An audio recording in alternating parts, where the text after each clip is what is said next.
Russian കമ്പനികൾക്കെതിരെ American ഉപരോധം ഏർപ്പെടുത്തിയതിനെ തുടർന്ന് ഇറക്കുമതി നിർത്തിവെച്ച ചൈനീസ് എണ്ണ കമ്പനികൾ നഷ്ടം എത്രയുണ്ടായാലും അമേരിക്കയുടെ മുന്നിൽ തല കുനിക്കില്ല എന്നാണ് റഷ്യൻ പ്രസിഡന്റ് വ്ളാഡിമിർ പുടിൻ വ്യക്തമാക്കുന്നത്.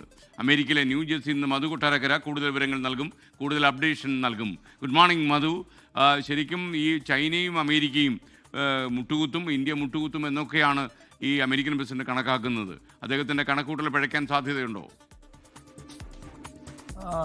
അത് പിഴയ്ക്കാൻ സാധ്യതയില്ലെന്നാണ് തോന്നുന്നത്. കാരണം ഈ മാസം 30 ഷി ജിൻപിങ്ങുമായിട്ടുള്ള ഡൊണാൾഡ് ട്രംപിന്റെ കൂടിക്കാഴ്ച വൈറ്റ് ഹൗസ് സ്ഥിരീകരിച്ചിരിക്കുകയാണ്. ഇവിടെ വെച്ച് തന്നെ ഈ താരിഫുമായി ബന്ധപ്പെട്ടുള്ള വിഷയങ്ങൾ പറഞ്ഞു തീർക്കും എന്നുള്ള ഒരു പ്രതീക്ഷയാണ് വാഷിംഗ്ടണിൽ നമുക്ക് ലഭിക്കുന്ന റിപ്പോർട്ടുകൾ. ഇപ്പോൾ ഈ കടൽ മാർഗം വലിയ തോതിൽ റഷ്യൻ എണ്ണ വാങ്ങിക്കൊണ്ടിരിക്കുന്ന രാജ്യങ്ങളാണ് ചൈനയും ഇന്ത്യയും. എന്നാൽ ഇന്നലെ അമേരിക്ക അപ്രതീക്ഷിതമായി റഷ്യയിലെ ഏറ്റവും വലിയ എണ്ണ കമ്പനികളായ റോസ്നെഫ്റ്റ് അതുപോലെ ലൂക്കോയിലിനും ഉപരോധം ഏർപ്പെടുത്തിയതോടെയാണ് ഇപ്പോൾ ഈ റഷ്യൻ എണ്ണ വിൽപ്പനയെ ഇത് സാരമായി ബാധിച്ചിരിക്കുന്നത്.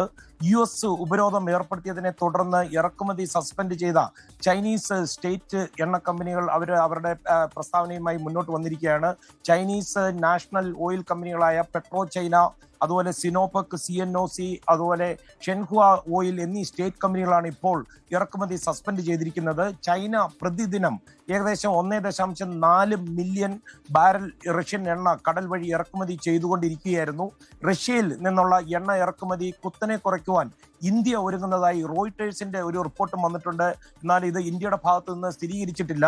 ഇത്തരത്തിലൊരു സൂചന കഴിഞ്ഞ ദിവസങ്ങളിൽ US പ്രസിഡന്റ് ഡൊണാൾഡ് ട്രംപ് നൽകിയിരുന്നു. അതേസമയം റഷ്യ ഒരിക്കലും അമേരിക്കയുടെ സമ്മർദ്ദത്തിന് വഴങ്ങില്ല എന്ന് വ്ളാദിമിർ പുടിൻ പറഞ്ഞിരിക്കുകയാണ്. എന്നാൽ പുതിയ ഉപരോധങ്ങൾ ചില സാമ്പത്തിക പ്രശ്നങ്ങൾക്ക് റഷ്യയ്ക്ക് കാരണമാകുമെന്ന് പുടിൻ സമ്മതിക്കുന്നുണ്ട്. നഷ്ടം സംഭവിച്ചാലും അമേരിക്കയ്ക്ക് മുമ്പിൽ തല കുനിക്കില്ല എന്നുള്ളൊരു നിലപാടാണ് വ്ളാദിമിർ പുടിന്റെ പ്രസ്താവനയിലൂടെ വന്നിരിക്കുന്നത്. ഡൊണാൾഡ് ട്രംപ് അധികാരത്തിൽ തിരികെ എത്തിയതിനു ശേഷമുള്ള റഷ്യക്കെതിരെയുള്ള ആദ്യ ഉപരോധമാണിത്.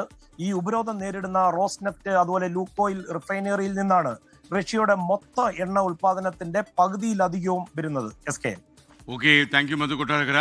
ലോകത്തെവിടെയായാലും ഏത് സമയത്തും 24 വാർത്തകളും ഓഗ്മെന്റഡ് റിയാലിറ്റി പാക്കേജുകളും എക്സ്പ്ലെയിനറുകളും വിശദമായി കാണാൻ ഞങ്ങളുടെ YouTube ചാനൽ നിങ്ങൾക്ക് സബ്സ്ക്രൈബ് ചെയ്യാം.